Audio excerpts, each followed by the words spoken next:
Hello everyone, आज हम एक नई इकाई सांख्यिकी के विषय में पढ़ेंगे। इस सांख्यिकी में आपको कुछ आंकड़े दिए होते हैं। जो संख्याएं होती हैं वो आंकड़ों, उन्हें हम आंकड़े कहते हैं। कुछ आंकड़े दिए होते हैं, उन आंकड़ों को हम जो है केंद्रीय प्रवृत्ति कहते हैं। आपको हम इसकी डिफिनीशन बता दें कि दिए गए आंकड़ों में एक ऐसी संख्या होती है जो समस्त आंकड़ों का प्रतिनिधित्व करती है। यह संख्या प्रायः समूह के मध्य या उसके आसपास की संख्या होती है। इसी संख्या के आसपास सभी आंकड़े वितरित होते हैं और इन आंकड़ों की इस प्रवृत्ति को केंद्रीय प्रवृत्ति कहते हैं तथा वह संख्या जिसके आसपास सभी आंकड़े वितरित होते हैं उसे केंद्रीय प्रवृत्ति की माप कहते हैं। जैसे आपके पास कोई भी संख्या इसमें दी गई हो, 2, 5, 7, 9, 12, 13, 14 और इसमें एक संख्या और ले लेते हैं 17। ये आपको दिए गए हैं संख्याएं, तो ये आंकड़े कहलाते हैं, ठीक है। और इसमें एक संख्या ऐसी है जो सभी संख्याओं का प्रतिनिधित्व करती है। कैसे? इसको जब हम काउंट करेंगे तो 1, 2, 3, 4, 5, 6, 7, 8 संख्याएं आ रही हैं। 8 संख्याओं का मतलब है कि 1, 2, 3 ये 4, 1, 2, 3, 4। तो ये 2 संख्याएं जो हमारी आती हैं वो बीच में आ रही हैं। देख रहे हैं आप कि ये दोनों संख्याएं बीच में आ रही हैं। 3 संख्या आपकी इधर छूट रही है, 3 संख्या इधर छूट रही है, बीच में 2 आ रही हैं। इसी तरह अगर हम इसमें से एक संख्या कम कर दें, इसमें से कोई संख्या और ले लें, 1, 2, 3, 4, 5, तो इसमें आप देखेंगे केवल 5 संख्याएं और इसमें जो मध्य की संख्या आ रही है वो 3 आ रही है। तो ये जो सभी संख्याएं एक साथ दी गई हैं, ये संख्याएं केंद्रीय प्रवृत्ति कहलाती हैं। और ये केंद्रीय प्रवृत्ति जो है ये इस संख्या के अंतर्गत आती हैं, इनका प्रतिनिधित्व करती हैं। 3 संख्याएं इधर हैं, 3 इधर हैं, तो यही संख्याएं इनका प्रतिनिधित्व कर रही हैं। तो इन संख्याओं को हम केंद्रीय प्रवृत्ति की माप कहते हैं। जैसे इसमें आप देख रहे हैं कि इसमें एक विशेष संख्या आपकी 3 है। इस 3 के आसपास सभी संख्याएं हैं, सभी आंकड़े दिए गए हैं, तो इन आंकड़ों को हम केंद्रीय प्रवृत्ति कहते हैं। और ये विशेष हमारी संख्या है, इसके 2 संख्याएं इधर हैं दाहिनी तरफ, 2 बाईं तरफ है, इसलिए इसको हम विशेष संख्या कहेंगे। और इस विशेष संख्या को हम केंद्रीय प्रवृत्ति की माप कहते हैं, ठीक है। ये केंद्रीय प्रवृत्ति की माप जो होती है वो 3 प्रकार की होती है। इनको हम केंद्रीय प्रवृत्ति कहते हैं।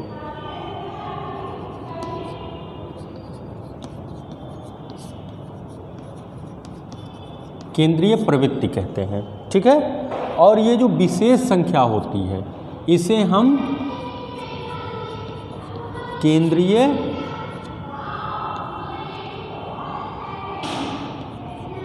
प्रवृत्ति की माप कहते हैं। ये केंद्रीय प्रवृत्ति की माप हुई, चाहे ये और चाहे ये, और ये संख्याएं दोनों जो हैं ये हों या ये हों, ये केंद्रीय प्रवृत्ति कहलाती हैं, ठीक है। और ये केंद्रीय प्रवृत्ति जो है ये 3 प्रकार की होती है। जो आपकी केंद्रीय प्रवृत्ति है ये 3 प्रकार की होती है। 3 प्रकार होते हैं। इसका जो पहला प्रकार होता है वो होता है समांतर माध्य। समांतर माध्य। और जो इसका दूसरा होता है वो होता है माध्यिका। और जो इसका तीसरा प्रकार होता है वो होता है बहुलक। ये 3 प्रकार की होती है। पिछली कक्षा में आप समांतर माध्य के विषय में पढ़ चुके हैं। आप इस कक्षा में अर्थ में आप माध्यिका और बहुलक के विषय में पढ़ेंगे। ये जो समांतर माध्य है ये आपकी मीन कहलाती है, जो माध्यिका है वो मीडियन कहलाती है, जो बहुलक है वो आपका मॉड कहलाता है। तो ये 3 प्रकार की होती है। जैसा मैंने कहा कि आप समांतर माध्य के विषय में पिछली कक्षाओं में पढ़ चुके हैं और अब हम माध्यिका और बहुलक के विषय में पढ़ेंगे। टॉपिक पे आते हैं और टॉपिक हमारा आज का होगा माध्यिका, जिसे हम मीडियन कहते हैं। आज हम माध्यिका के विषय में पढ़ेंगे। और माध्यिका क्या होती है कि यदि आंकड़ों को आरोही या अवरोही क्रम में व्यवस्थित किया जाए तो मध्य में पड़ने वाले पद का मान माध्यिका होता है। जो पद बीच में पड़ेगा वो माध्यिका कहलाएगा। जैसे मैंने आपको बताया था कि 1 2 3 4 5 ये आपकी संख्याएं हैं। ये कितनी संख्याएं हुई? 5 संख्याएं हुई। ये n होता है। जो ये दिए गए आंकड़े हैं इनकी संख्या को हम n कहते हैं और हमारे पास ये 5 आ गए हैं। अब इसमें देखिए बीच में हमारा 3 पड़ रहा है। यही संख्या हमारी बीच में पड़ रही, संख्या के दाईं तरफ 2 है, बाईं तरफ 2 है, इसलिए ये बीच की संख्या है। तो ये बीच की संख्या को हम माध्यिका कहते हैं। यही हमारी माध्यिका हो जाती है। नेक्स्ट इसमें है कि जब आंकड़े अवर्गीकृत हों। यहाँ पे तो मैंने संख्याएं वर्गीकृत में ले लिया है, ये आरोही क्रम में है। लेकिन जब वो आंकड़े आपके अवरोही हों, जैसे आपका 1 हो, 9 3 5 4 7, तो ऐसी संख्याएं आपकी आ जाए, ये आंकड़े जो हैं अवर्गीकृत कहलाते हैं। ये ना तो अवरोही क्रम में है ना तो आरोही क्रम में है। तो उसके लिए सबसे पहले हम आंकड़ों के आरोही अथवा अवरोही क्रम में रखने के पश्चात सबसे पहले आप इन आंकड़ों को आरोही या अवरोही किसी एक क्रम में आप रखेंगे और फिर देखेंगे। इसमें पहला हमारा आता है यदि आंकड़ों की संख्या n विषम है। आप इनको गिनेंगे और देखेंगे कि ये संख्याएं इन आंकड़ों की सम हो रही या विषम हो रही हैं। तो माध्यिका का फार्मूला हम लगाएंगे। यदि आंकड़ों की संख्या n विषम है तो माध्यिका बराबर n+1 ब्रैकेट में बटे 2 वे पद का मान। ठीक है। दूसरा इसका आता है b, यदि आंकड़ों की संख्या n सम है। अगर आपको ये सम निकल के चले आते हैं, इनको हम गिने 1 2 3 4 5 6, तो यहाँ पे आप देखेंगे इन आंकड़ों की संख्या जो है ये 6 है और ये 6 सम है और यहाँ पे आप इसको देखेंगे ये विषम है। तो इस तरीके से अगर विषम आता है तो माध्यिका का ये फार्मूला लगाएंगे। अगर आंकड़ों की संख्या n सम होती है तो माध्यिका का फार्मूला ये लगेगा, माध्यिका बराबर 1/2, उसके बाद ब्रैकेट में n/2, ये भी ब्रैकेट में वे पद का मान, फिर प्लस n/2 + 1, ये n/2 पहले और फिर +1 ब्रैकेट बंद करके फिर वे पद का मान।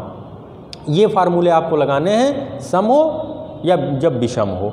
तो इनसे संबंधित क्वेश्चन भी हम देख लेते हैं ताकि क्लियर हो जाए कि हमारे विषम संख्याएं होंगी तो माध्यिका का फार्मूला ये लगा कि हम किस तरह हल करेंगे, और यदि आंकड़ों की संख्या सम निकल के आती है तो हम माध्यिका का ये फार्मूला लगा के उसको हल कैसे करेंगे। उन्हीं सूत्रों से संबंधित प्रश्न को हल करते हैं। पहला प्रश्न हमारा है कि 6 मित्रों के भार क्रमशः 40 kilogram, 43 kilogram, 44 kilogram, 46 kilogram, 47 kilogram तथा 50 किलोग्राम हैं। उनके भारों की माध्यिका बताइए। तो सबसे पहला क्वेश्चन यहाँ पे हम हल करेंगे और हल करने में यहाँ पे दिया गया है 6 मित्रों के भार क्रमशः, आप नोट कर लीजिए, 40 kilogram, 43 kilogram, 44 kilogram, 46 kilogram, 47 kilogram एवं 50 किलोग्राम। ये 6 मित्रों के भार दिए गए हैं। तो यहाँ पे 6 मित्र कह ही रहा है तो इसके मतलब यहाँ पे n जो हो जाएगा, इन आंकड़ों की संख्या 6 हो जाएगी और 6 जो है वो सम संख्या होती है। आप जैसे इनको गिनेंगे और उसके बाद आपकी संख्या जो आएगी उसके सामने आप सम विषम लिख लीजिएगा। 1 2 3 4 5 6, तो 6 कह रहा था, 6 सम है, मैंने n बराबर 6 लिख लिया। अब यहाँ पे आपको माध्यिका निकालनी है। तो आपके क्वेश्चन में जो था वो भार था, यहाँ पे भार शब्द जोड़ दिया गया है। तो यहाँ पे हम माध्यिका निकालेंगे, किसके? भारों की माध्यिका। तो यहाँ पे इसलिए भारों की माध्यिका, अब ये सम है इसलिए यहाँ पे हम सम का फार्मूला भी लगाएंगे। 1/2 ब्रैकेट फार्मूला पहले लिख लेते हैं, n/2 वें पद का मान, और उसके बाद प्लस, फिर ब्रैकेट में n/2 + 1 वें पद का मान। जब आपके आंकड़ों की संख्या सम होगी तो आपको यही फार्मूला लगाना है। अब यहाँ पे हम 1/2, n का मान 6 आया है तो ये 6/2 ब्रैकेट वें पद का मान प्लस n फिर है तो n का मान 6/2 + 1 वें पद का मान।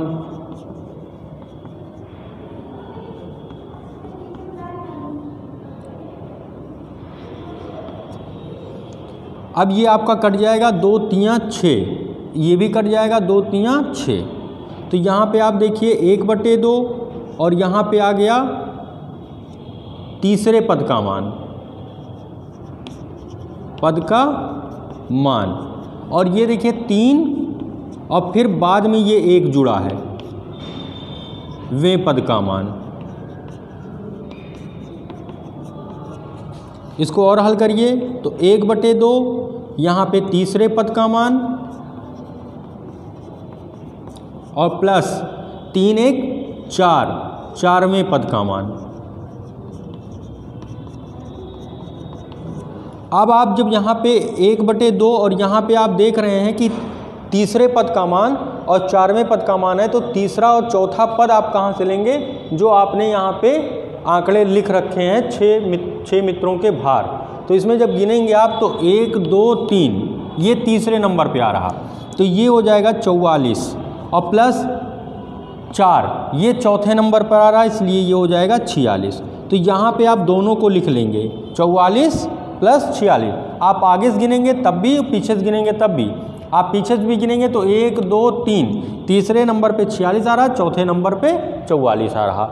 आगे से गिनेंगे तो 1 2 3 तीसरे नंबर पे 44 और चौथे नंबर पे 46 आ रहा। इसीलिए आंकड़ों को आरोही या अवरोही क्रम में लिखना अनिवार्य होता है। अब आप इनको जोड़ दीजिए, 1/2 गुणे, इनको आप जोड़ेंगे तो 6 4 10 और ये हो जाएगा 4 1 5 4 9।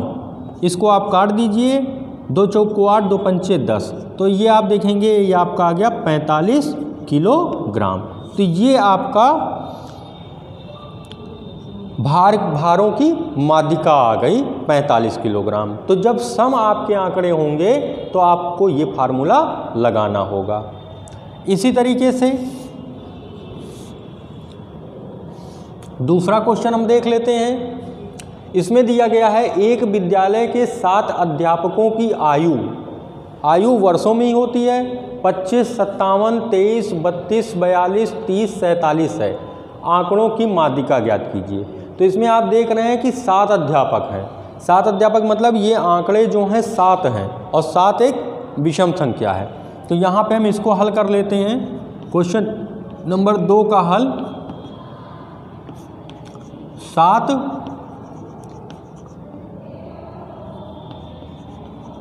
अध्यापकों की आयु, ये आयु आपको वर्षों में दे रखी है, तो यहाँ पे आप लिख लेंगे वर्षों में 25 57 23 32 42 30 47। अब इन आंकड़ों को आप देखें तो ये अवर्गीकृत हैं। अवर्गीकृत का मतलब ये किसी क्रम में नहीं लिखे हैं, ना तो आरोही क्रम में लिखे हैं और ना ही अवरोही क्रम में लिखे हैं। तो इनको आप एक क्रम में बना लीजिए।